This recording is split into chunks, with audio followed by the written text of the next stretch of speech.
We can edit stuff out. Oh my gosh, I'm sitting where my shout out to Matt Kemps. He and I are starting like a podcast. In addition to this podcast, he just made his trip to Spyglass Realty from Caldwell Banker.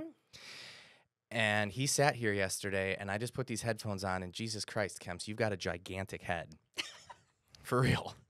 I had to like bring this down like 4 notches. So it's got to be because of that big brain, right? So we've got Kelly Duderstadt. Yes. With Realty Austin, powered by Compass. Yes. That's exciting, right? Yeah, very exciting. I think it's exciting. I mean, when I found out about it, I was at the Realty Austin appreciation party, and I talked to a lot of agents that were super pumped, and there were some of them that were a little, I think, uncertain would be the way. They weren't like upset, but they were uncertain. And I just looked at it like, I think it's a tremendous opportunity because it's like a talking point. Right? And most people in real estate, if you ask the consumer, like, where's Kelly work? They're not like, I work with Kelly because she's with Realty Austin or Compass. They work with you because you are the brand. So I felt like, what a great opportunity to where you've got 2 powerhouses that are basically combining. From everything I hear, the technology Compass related is just like phenomenal. Amazing. Right. And as much as I love my Compass agents, before Realty Austin hit, if I were a Compass agent, depending on like where I was in my business, I would be a little nervous because, you know, Realty Austin agents, one of the like caveats to become a Realty Austin agent is you've got to have 2 years experience and maintain a specific level of volume, right? So here you've got like a group of Navy SEALs of real estate joining forces with whatever you want to consider like a lower level of real estate soldier. I mean, I think if anybody had anything to be uncertain about, it would be if I were working for Compass, right? Yeah. How's that? I mean, what is your take on that? I mean, I was a little apprehensive at first. Why is that? Being new to the company. I mean, I've only, my 1-year anniversary is coming up. Okay. You know, I'm a newer agent. Yeah. So, not really knowing what to expect. And there was a lot of negative feedback at first from some agents. And so that's makes it a little scary. But I would say now I'm just trying to be positive about it. And I think it's going to be great. Yeah. Well, and I think that, you know, going into it with the mindset that like, you know, I make jokes all the time with real estate agents that like kind of hop brokerages on a regular basis. And every time they do it, it's like, I'm not succeeding because of brokerage, insert name. Right. And at the end of the day, it's kind of like one of those situations where it's like, look inward, maybe. Yes. You know, maybe it's look you. At yourself. Maybe it's not the brokerage.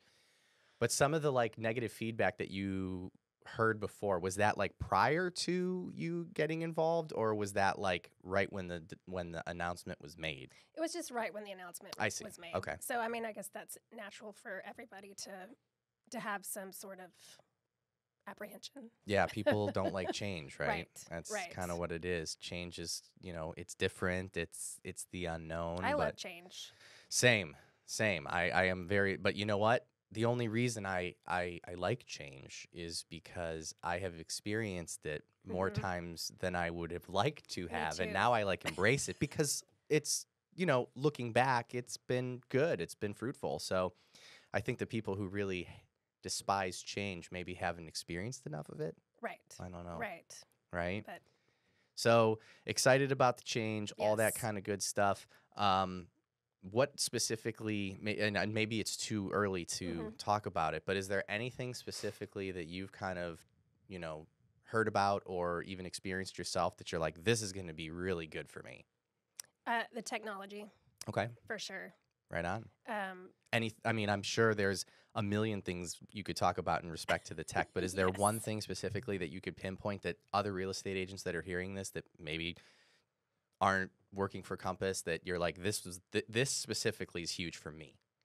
Well, I feel like everything is in one spot. Everything is streamlined, so you're not having to go to all these different places to get your work done for your clients. Okay. You know, it even goes as far as as scheduling tours for you Oh, wow. and closing gifts.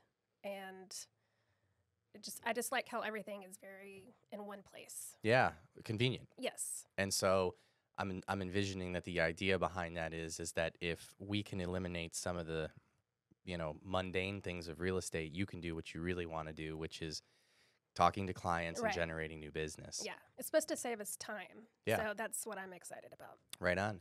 And do you feel like the time saving that is, being sold to you, are you planning on? Because I find that when agents get more time, they typically do one of two things. And there's no like wrong answer, right? Like they're either taking that time and utilizing it to do what they want to do, whether that be hang with friends, family, things of that nature, or they utilize it to free up time to do additional prospecting and make more money. What are your thoughts on that as far as like the technology that you're experiencing or that you're going to be experiencing? Are you envisioning being able to just like double down, or do you feel like this is going to give me an opportunity to like not be crazy, with my career? No, I think it's going to give me more time. I'm looking forward to having more time to prospect and double down and get more business. That's for awesome. Sure. And there's no wrong answer. Hey, like I talk to real estate agents, and this is, not to stereotype anybody, but like older agents that are kind of on their way out, they're like, listen, I'm not trying to set the world on fire. Yes. I want to, I want my little piece so I can pay my bills and I'm good because I've made enough money in real estate that I've got investment accounts, so on and so forth. So for them, the technology aspect is like, oh my gosh, if I could take my like 30-hour part-time real estate work week down to 20 hours and make the same amount of money through technology, amen. Yeah. Right? Well, I'm like, the busier I am, the better. Yeah. So I'm looking forward to that.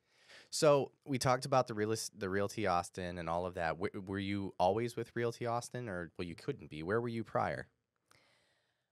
Well, my journey's been a little different. I was a teacher for 20 years. Okay. I got my license in 2015. And I mainly did transactions with friends, family, that sort of thing. So I did it part-time. Yeah.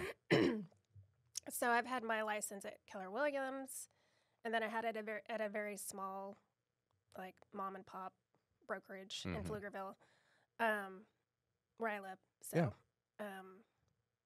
yeah. Okay. And then after that small mom and pop shop is the transition to Realty Austin, and then... Well, I actually transitioned from Keller Williams to Realty Austin. I see. Okay. Another way around. Sorry. Yeah. And so looking back on the entire journey, because if you notice, I don't have it up anymore. I try to utilize this podcast not only to showcase you and what you're doing so that the people can troll you and go, oh my gosh, I love her. I think that I might reach out to her. It's also designed to kind of give advice to maybe newer agents or maybe saying things that someone hasn't experienced. So through that whole journey, working at 3, debatably now 4 different brokerages, is there what are some of the kind of key takeaways that you experienced from some of these other brokerages that you could say, I was doing this, and when I moved over here, I recognized that I wasn't, what kind of advice would you give to someone?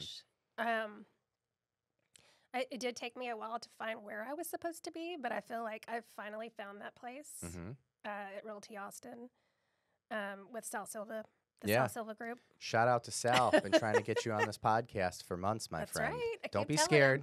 Don't be scared. We're not going to hurt you. If I can do it, he can do it. There it is. You got your girl here, and she's natural. So anyway, you're working with Sal. Yes. And I think what you're trying to say is like it took time to find your tribe. Yes. Yeah. And I've definitely found it. Okay. Yeah. And I love that you kind of said that because it's not the first time that I've heard it. And one of the things, like we had Andrew Dubé on here. I think Andrew's with you in terms of Realty Austin, the gay real estate agent. Okay. Right?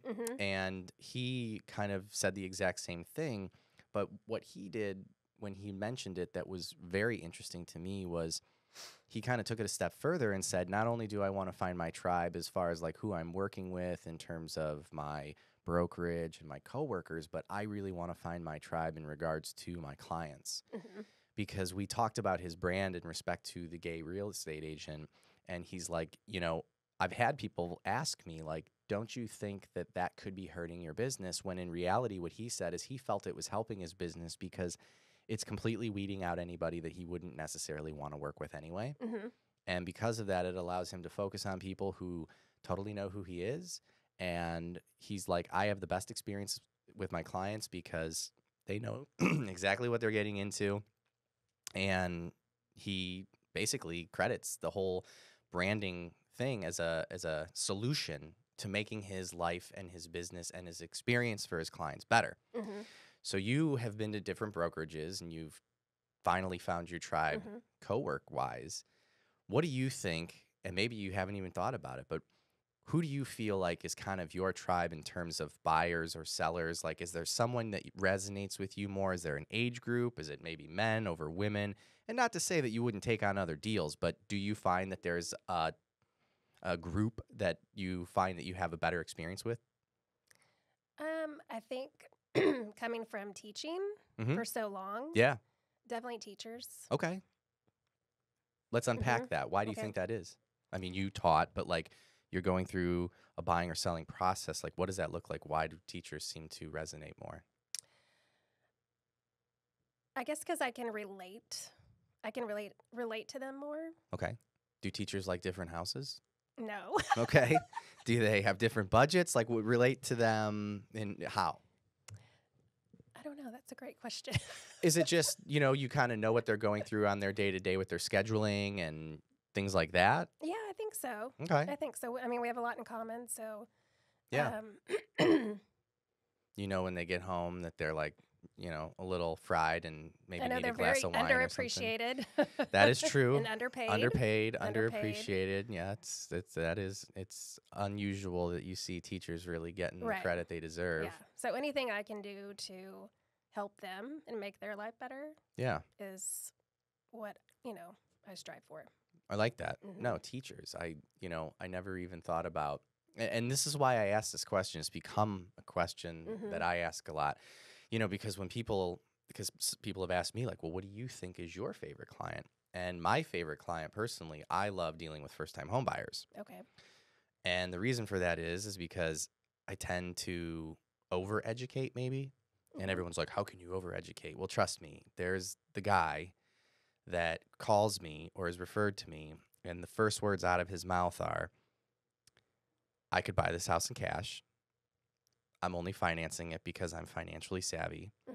And if I start to really go from like this very first, step of pre-approval, I typically get shut down. It's like, look, guy, I've bought homes before. I know what I'm doing, right?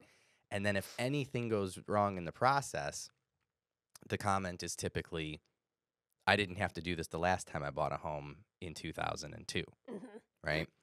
So first-time home buyers, on the other hand, like there is no over-explaining because typically they're like, yeah, I've done some research online, but outside of that, I have no experience with this. Some of them are even terrified. They blatantly admit they need hand-holding. And so my over-explaining is welcomed with open arms. For sure. Right? Yeah. So teachers. Yeah. So when we're talking about teachers and we're talking about new business, is there anything that you're currently doing that is maybe, like, for lack of a better term, going after teachers for new business?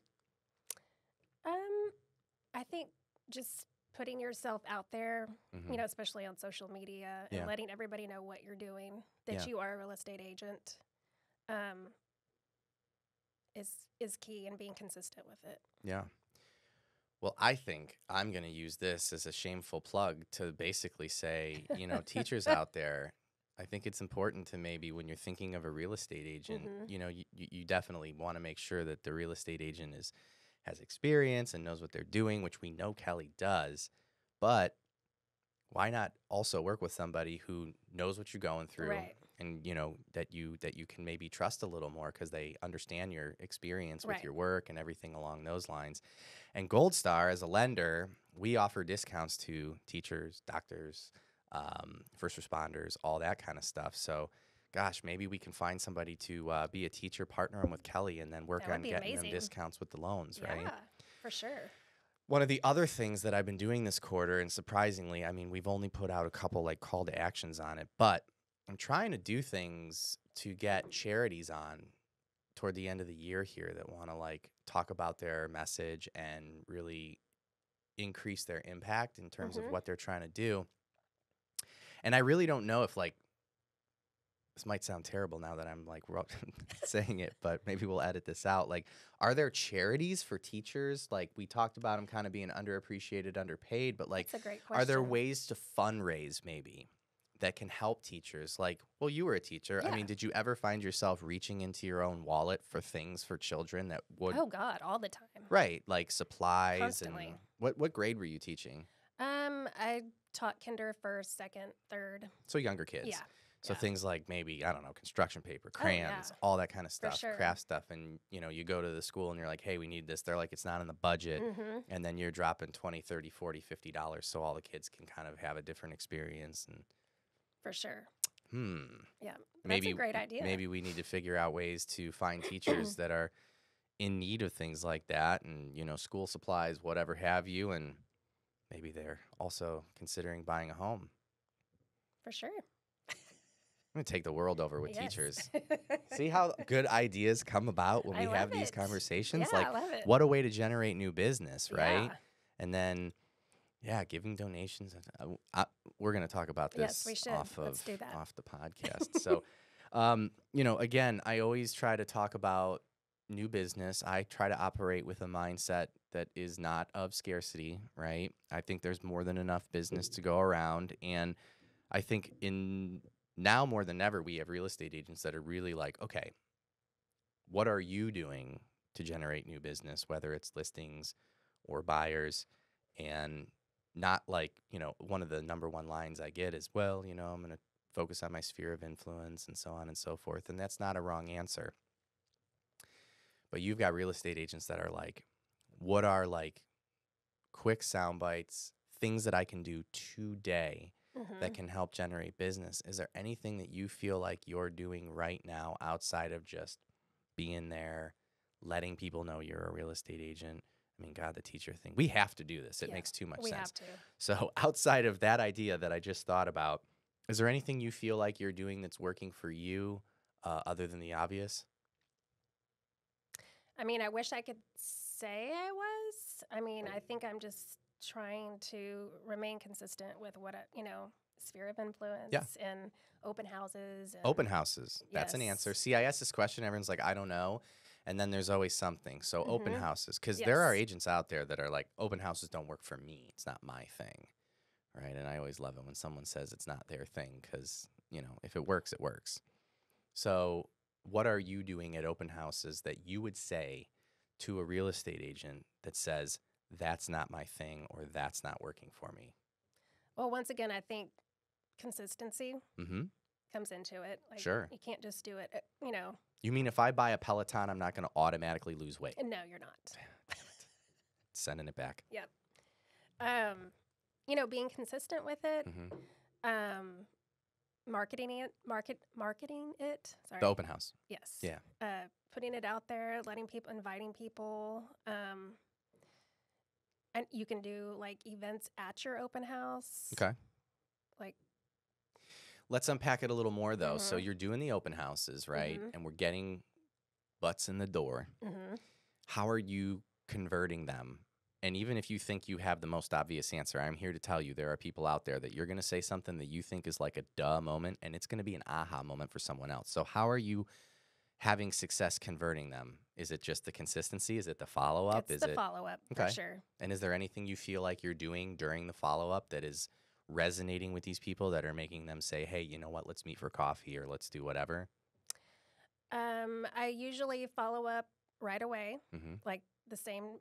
I get home after the open house, and then I have my list of people that signed in, and then I kind of go down the list and make sure I follow up with them. Okay. If they don't respond back, I follow up again the next day. How do you follow up? Are you calling? Are you texting? Are you emailing? Are you doing all of the above? All of the above.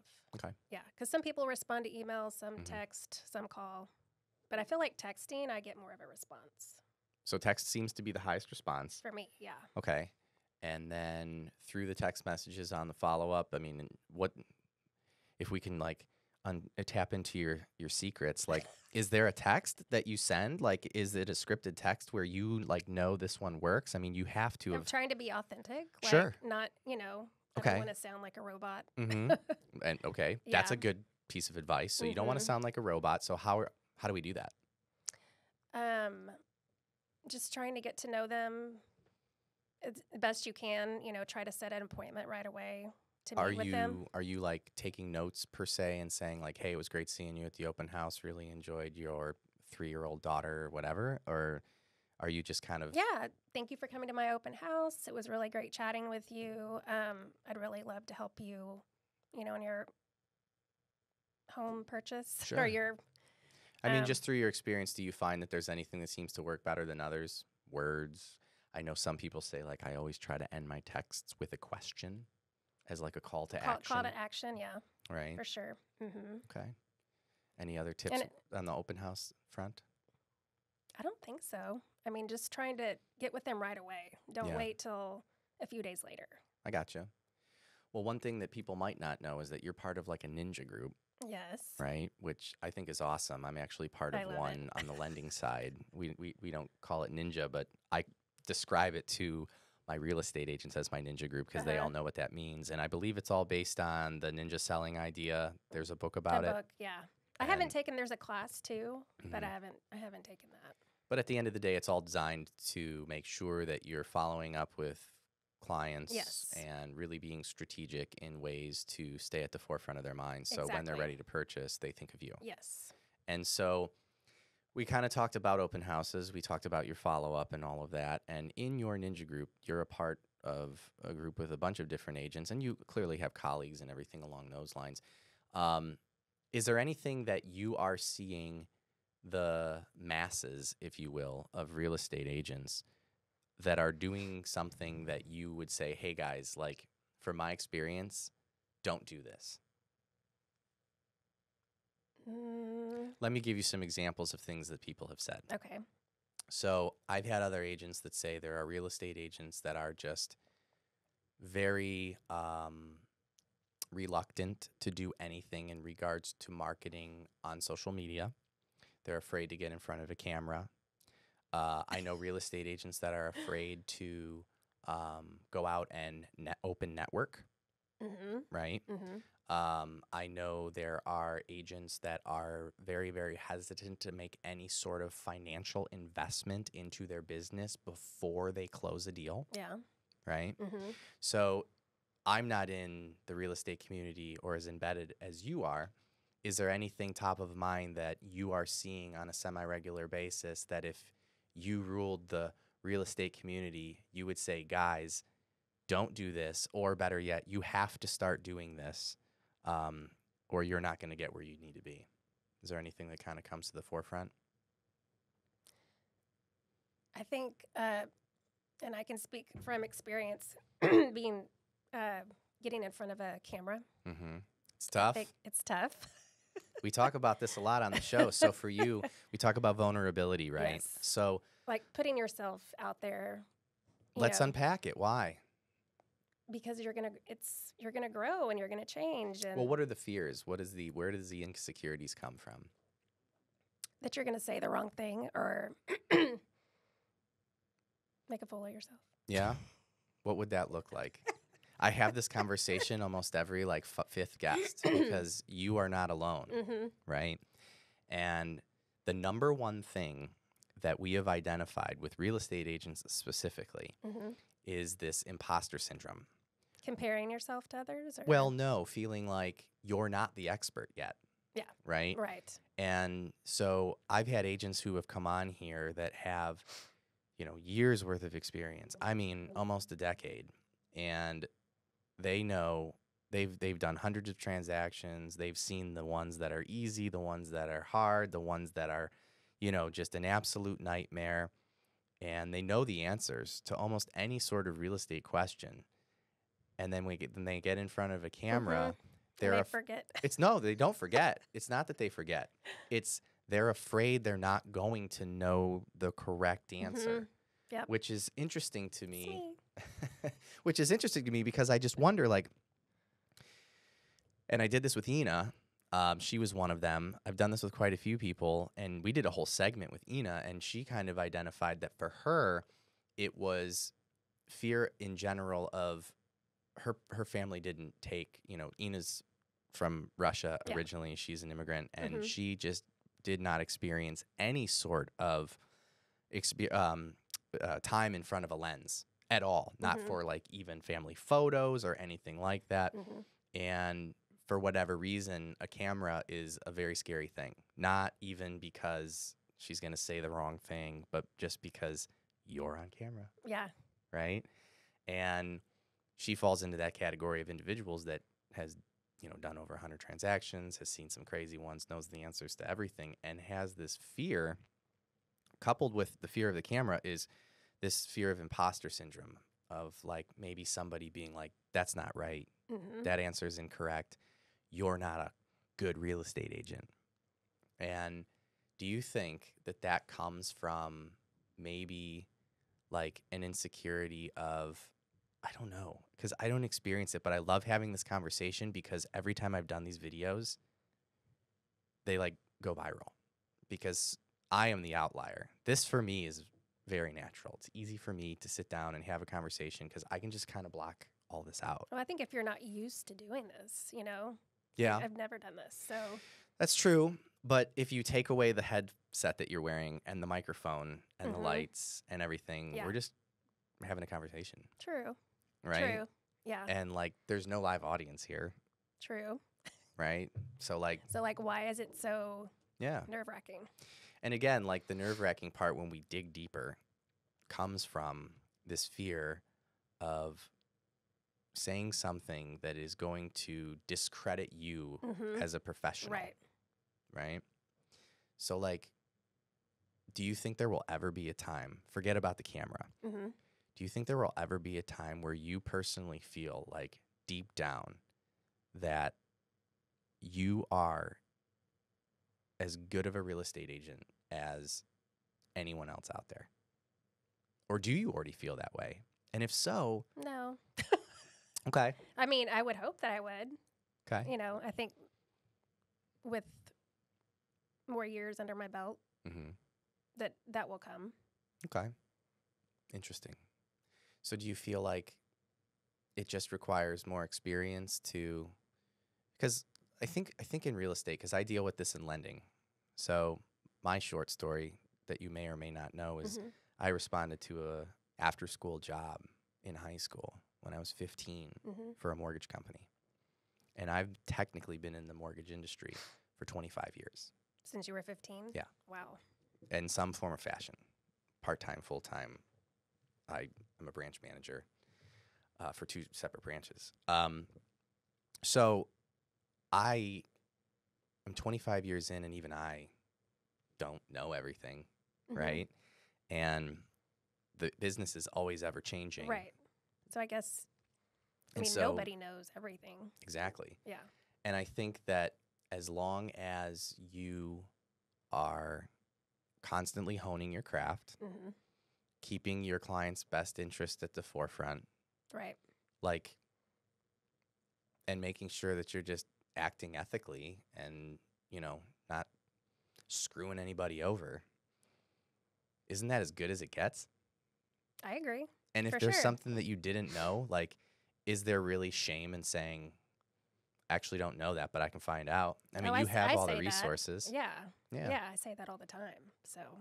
See, I already like it. Your shoulders have dropped. You're like, yeah, you know what? You're right. This is not a big deal. This is not a big deal. This is a professional real estate agent with multiple years of experience who has seen unique transactions and everything and has her client's best interests at the forefront of her mind and is not going to do anything shady or sideways. Right. Like, this is as good as it gets. You should be lucky to have Kelly as your real estate agent. Thank you. Right? Yes. But I need you to know that. Yes. Right? I need you to know that.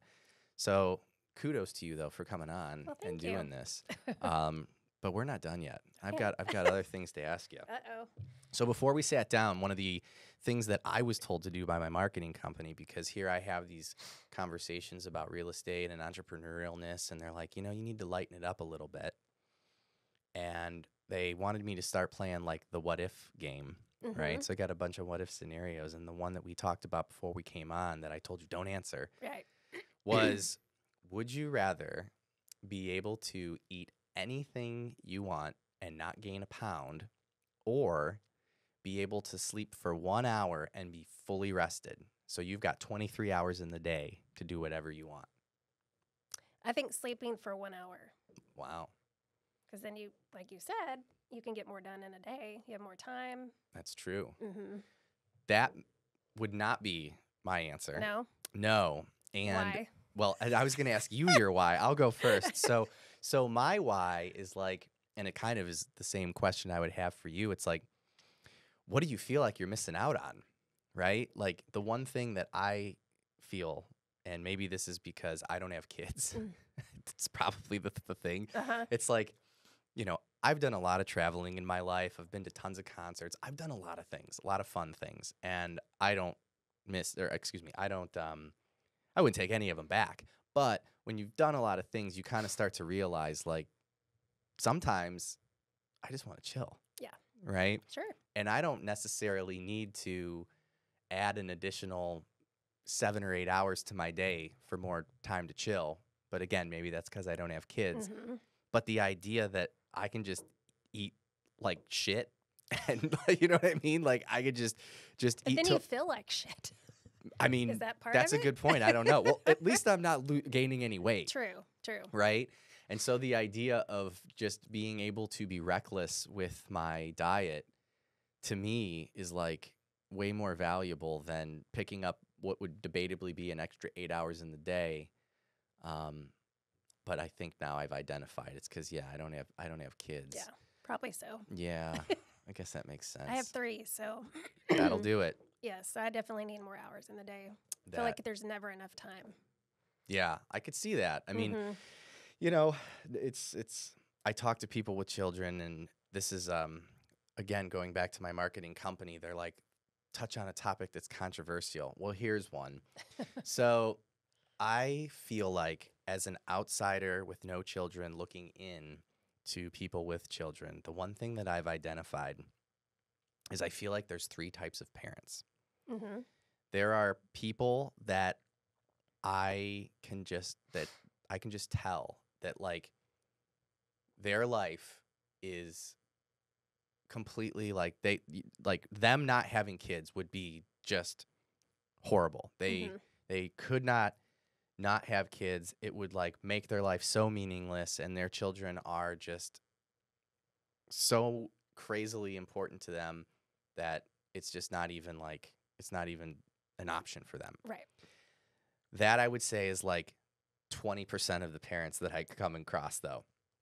Then out of the 80% of the parents that are left over, 80% of that 80 are parents that love their kids to death, are amazing parents, but there's this little underlying thing where they're like, if I didn't have these kids, I don't feel like I would be unfulfilled in life in general. And then I know some parents that are just like bad parents. Not bad, like Yes, they're I not know what like, you're saying. yeah, Yeah. but like they somewhat deep down seem to like resent their children. Mm-hmm. And they're like, I love my kids and I'm going to take care of them and they're going to be fine. And like, I would never like, But- it's kind of the way I feel about my dogs sometimes, Yeah. right? Like where I got to go on vacation. I got to figure out somewhere to, To put him. to put and- her yeah. and like all of Mhm. this. And it's like, I feel like people would never admit that about their children. But again, it's easy for me outside looking in to be like, I see what's going on here. And of course, no one's ever going to really admit it. But Right. when you're outside looking in, you see it. And the other controversial thing I've noticed as a non-child person Mhm. is it's truly amazing to me. And this is something directed mainly towards like people that I'm close to. It's truly amazing to me what a whirlwind it is to be a parent, where I can literally see right before my eyes that there are long moments of what I call almost like a blackout, where parents are literally just running on autopilot, picking up kids, dropping off kids, changing diapers if they're at Mhm. that age, doing all of this, and like they're doing it and they're doing a great job, but there is this like glazed over look. Yeah, I know the glaze. Where it's like they say like life flashes before your eyes. Like life it does. really flashes It before your eyes does. when you have kids, because I literally like watched it Yeah. right in front of me, and it's like you are almost like asleep is not the word. Like you're in a total blackout. It's a thing. You are operating as a robot. And I Yes. don't mean like in today. I mean like the last like 90 days. Like you're just out of it. And so those are my two controversial takes. But I'll defer one to you. This was asked to me yesterday.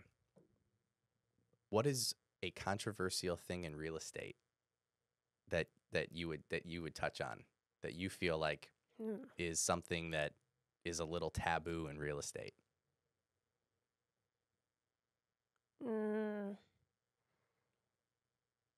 I'll give you an example. Okay, because I don't know. We see things, I know down here it's not a big deal, but I'm originally from Cleveland, Ohio, so like a big controversial one is like pocket listings, right? Another one that I've seen talked about a lot is like not providing feedback, right? Yeah. Are there any kind of controversial things that you experience in real estate that maybe grind your gears, and like some people would say, well, this is why this is being done, but like you have a separate take on it? I don't know. I'd have to think about that. Okay. I get you. One thing I did want to ask you, and I'm so glad I thought about this. I was talking to an agent yesterday off of the podcast, and I'm like, I'm going to use this with Kelly. When you have a listing, because right now homes are sitting a lot longer than they were, a year or two ago. Yes, for sure. And feedback is an important thing. Yes. It's like literally just brought it up when I thought about the feedback thing. Do you feel like if you have a seller and you're the listing agent, and let's say in this hypothetical situation, this seller is kind of a little out to lunch in terms of what they feel their house is worth, but they just are like, let's list it, and you guys go back and forth, and you kind of feel like the property is overpriced. So you have a couple open houses, maybe you do a broker's open. In your experience, what feedback seems to resonate more with a seller? Is it feedback from buyers that have visited the property and have given feedback, or is it feedback from other real estate agents that maybe have come through in respect to brokers opens and things like that? What seems to move your seller more? I guess I would say probably feedback from the buyers. Okay. The people that come Okay. to look at the house. Why do you think that is? I don't know. I guess because these are potential people that might be living in their home. Okay. That makes sense. So, yeah. So I'm selling my home. I've got 5 like feedback sheets from a buyer, 5 feedback sheets from real estate agents. I think the buyers are a little more like personal feedback. Okay. It's a little more personal. Do you find from your experience that buyers are hesitant to give more criticism? Because I've seen some feedback from real estate agents, and it can be pretty brutal. Right? Yeah. So do you sometimes feel like as a seller, like maybe that's why they're thinking like, ugh, these real estate agents, they're just going to shit all over this house no matter what. They see a million houses. Right. But then is there any possibility that the feedback from the buyers isn't critical enough to get a seller on this planet in regards to their sales price? I mean, possibly, but yeah. Do you because again, you said you do a lot of open houses. yes. So that means you're in front of a lot of buyer feedback. Yes. And do you find that feedback resonates with sellers, or do they kind of just say, yeah, well, that's their opinion? No, I think it resonates for sure. Yeah. Is there anything specifically in regards to buyer feedback that seems to hit harder than others? In other words, like someone might say, nice layout, blah, blah, blah, and is there anything that seems to really jar a seller more than anything when they comment on a specific thing? Maybe like the cleanliness of the house. Okay. That seems to hit home. Yeah, how well the house is, been maintained or Mhm. kept. So basically, feedback that is of things that the seller has Yes. like very much control over. Yes. Yes. Because of course, if they're like, Mhm. we don't like the kitchen layout, it's like, well, we're not gonna Change. redo our Right. kitchen for you. Right. But if someone's like, yeah, the house seemed dirty, the walls It's a had like mess. marks all Yeah. over it, Yeah. like you guys could paint this place for very little. Right. And it would do a lot. Yeah. Tell me about it. Paint. Seriously, how important is paint? It's huge. Okay. Because this is something that we talked about in some of our first episodes that hasn't been talked about for a while. And I feel Mhm. like this is one that really I want to hammer home because it happened to me personally, actually. I was one of those buyers that was like, I don't want to paint this house. It's as is. And we were on the market for like 2 weeks, and my real estate agent was like, you need to paint. And I'm like, this Mhm. is so silly. Like, fine. And I spent like $4,000 to paint the entire interior of my property, and it sold the very next day. There you go. There's your answer. Right. So why do you think that is, though? Like, I think because it makes it look clean. It like mhm, it's been cared for. right. You know. So it's It's the kinda- cleanliness. Yeah. It's like curb appeal. Reduces smells. Yes. That was one thing that another Mhm. agent said. So paint your house. Yes. It's a very simple fix. Any other tips to getting top dollar on a listing outside of like doing any major renovations? Just having everything clean and sprucing up your yard, getting Mhm. mulch out there, like Mulch. for sure. What about fixtures? Fixtures, like Yeah. like like s- replacing them or Switch plates, maybe I've got a ceiling fan from 1984. Yeah, I think it depends on how old the house is. Mm-hmm. You know, if it's a newer home, obviously you're not going to have Sure. to do that. But But mean, I think the answer is contact your real estate agent. exactly. Call Kelly first. If you don't know, before you start making improvements. right? Because as a lender, one of the things I run into on a semi-regular basis, and that is immediately my answer, by the way, they're like, yeah, we're thinking about purchasing. We want to get pre-approved, but we've got some things that we need to do to our house before we get it listed. Right. And I am immediately like, have you talked to your real estate agent about that? And I'd say 8 out of 10 times they're like, no. And I'm like, stop right now. Right. Have your agent walk through the property Yeah. because you might be spending money on things that don't need to be Right. spent. Because we can come out there and tell you what needs to be done. Exactly. Yeah. Or there might be things that you don't think are important, like me as a seller, paint, that needed to be done. Or decluttering. Yeah. That's huge. Yeah. That's decluttering is Yes. a thing. Yeah. It is a I thing. also go into a lot of homes, and, that is one thing that I think about a lot. Did you know, fun fact, that there is more real estate taken up in the United States by storage facilities than any other form of real estate in the country? I didn't know that. Think about that. We have so Mhm. much shit that we need to have storage facilities to store it. Yep.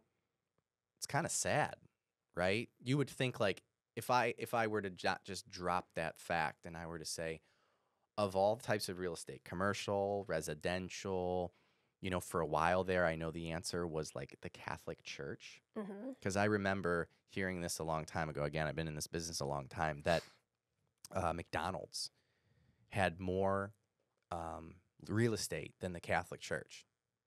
Oh, So wow. think about that. Like, you drive down the street, you see all of these churches everywhere, and especially like in older, Midwest, East Coast. I mean, there's a church on every street corner. And the fact that McDonald's had more real estate in the U.S. than the Catholic Church. That's pretty huge. Right. But storage facilities beat it all. Well, they're everywhere. I know. They're popping up everywhere. It's crazy. So thinking about selling a home and then decluttering, it's just like, I love to throw stuff away. So. same. I just go out of my way to not buy things. Yeah, I that's really a good place do. to start. It's just like, it's fun to buy things. I get it. Makes you feel good for a second. And it's really hard not to do it. So I don't want to sound holier than thou, but like, I've really, really go out of my way not to buy things because the way that I seem to curb myself from doing it is that I'm going to feel really bad when I throw this out. Because, like, we moved my dad out of his house, and he's not even, like, a guy that, like, buys a bunch of stuff. Mm-hmm. But we were throwing out, like, tube televisions and, you know, like the Oh, big, yes. like Yeah. they weigh like 150 pounds. And we're throwing out all this stuff. And I'm like, why do you have all of this? Like, what are you doing? And he couldn't even answer it. But I started thinking about it because truthfully, I started going down this rabbit hole. Like, is this like in my DNA? You know what I mean? Because like I'm like, is this gonna happen to me? And what I realized is that I think the main reason why people have a tough time or do the storage unit thing and everything is because you buy something and you spent good money on it. And even like my dad, like that one tube television, I'll bet you when he bought that thing, it was like $1,000. Yeah. Right? And like with inflation, you know, Right. costs or whatever, it was probably like today dropping like $3,000 on a TV. Oh, yeah. You know, and like it was like, you know, it was like a 42-inch TV, which is like a monster TV. And I'm sure he brought his friends over and they watched some football on it and drank some beers. And like, he's like, I can't throw this thing out. I spent like the equivalency of $3,000. And it's like, dude, I couldn't even give this thing away now. Right? No. And it just messes with you when you're like, no, I can't throw this out. So that's what I tell myself when I'm like, don't buy something that this is honestly, I buy the only thing every time I buy something, I think, okay, am I going to be able to like use this to its full potential until it like breaks or, you know, wears out? So I think of like clothes, right? Not that I have a lot of clothes, but I wear the shit out of my clothes. And then I think, will I be able to resell this? Right. Because I'm a musician and like instruments, not that they hold their value, but they have value even after they're used for a while. And if it doesn't check one of those boxes, I'm just not buying it. That's smart. Right? Yeah. It's hard though. It is hard. It's so hard. And it makes me, like I said, it makes me sad, that whole storage facility thing. And I walk through some of these open houses and people just have all these like tchotchkes is what I call them, or knickknacks, whatever you want to call them. And you're like, what are we going to do with all this? I know. And then you tell them to declutter, and then you know what they do? Well, they just put it in a box. And rent storage. Right. Yeah, storage unit. Right. I wonder what the money is in terms of like, I bet you there's a statistic for this. How much money does the average household, because you can do an average. I personally don't have a storage facility. I don't either. Okay. No. I wonder what the average like spend on storage per household is. Like obviously we would be zeros, but like there's somebody out there that currently is spending like $300 a month on a unit. What is the average spend a month in storage facilities? It's a good question. I bet it's gross. We should research it. Find out. Find out and comment on the video that we're gonna do. So, believe it or not, that's our hour. Oh wow! See, that went by really fast. Is there anything lending related, since you've got me here? And you can say no because again, I do like 5 of these a week. So, but is there anything seriously that you're like, I have been thinking about this, that you want to know, or anything along those lines? Not that I can think of. Cool. Right now. I think right now lenders are just such a nuisance to real estate agents. Let's just keep it real. You know, it's slow, and there's a million lenders out there, and they probably call you every day, and you've seen like 9 presentations this week. So that's why I always let everybody off the hook. So I finish every single podcast when we do the first one. Now that you're like warmed up and you seem much more relaxed and you realize this isn't as big of a deal as you thought it was going to be, I tell everybody, look right into that camera for me. Just tell us who you are, where you work, and anything you want your clients to know. Don't look at me, look at the camera, and we'll call it. Kelly Duderstadt with Realty Austin with the Sal Silva Group. And if you're looking to buy or sell in the near future, give me a call. I'd love to work together. There it is. You crushed it. See? How hard was that? I think you did great. Why? What? Look, hang on. We're not cutting this. What do you think now, after an hour, you could have done differently? These clips are the best, by the way. I really want you to be honest. What do you think you could have done differently? There were some questions you asked me, and I was like, I don't know. They're on the fly. If you don't know, you don't know. Yeah. You know what I mean? And the reason that I do that is because just like we talked about as far as this imposter syndrome is concerned, it's okay not to know, because a lot of these questions I'm asking you are just opinions. Right. Right? Like there's not a wrong or right answer. And the reason why I ask them the way that I do, and I do it the way, is because a lot of times these questions resonate with the real estate agent because they'll literally say this line, "Oh my God, let me tell you what I'm experiencing right now with this current buyer." And it comes across super genuine and super honest because it's happening in their world right now as we speak. And those are the clips that are really, really good. So don't be upset on any kind of question that you were like, you know what, I haven't thought about it, I don't know, because it's never going to make it anyway, and it's okay. Like, you don't know. But is there anything else you feel like you could have done differently? No, I don't think so. I think you did great. Thank you look you. beautiful. Thanks. You know what you're talking about. You have a good voice. Thank you. You know, I've got some people on here who are real scratchy and, you know. It was fun. Well, here's the best part. Just like the analogy that I made about the Peloton. Yes. You know, this is the same thing. You can't just do one podcast and create some content and get it out there. We got to do this like I'll do it again. At least once a month. Now that I've done it once. Exactly. Well, and that's the best part is everyone who comes on here the second time feels much more comfortable. Yeah. They actually are like, oh my God, I thought about some of the things that you said. Or they're like, this is such a great topic. I'm going to think about it when I leave. Yeah. Well, and that's what this is, right? Yeah. Like you don't get to, it's an exercise. Yeah. So we got to have you back on. I know everybody else is going to want to have you back on. We're going to have clips for you in about 10 days. Sweet. And it's going to be good. Awesome. Thank you for having me. Thanks for coming on. All right.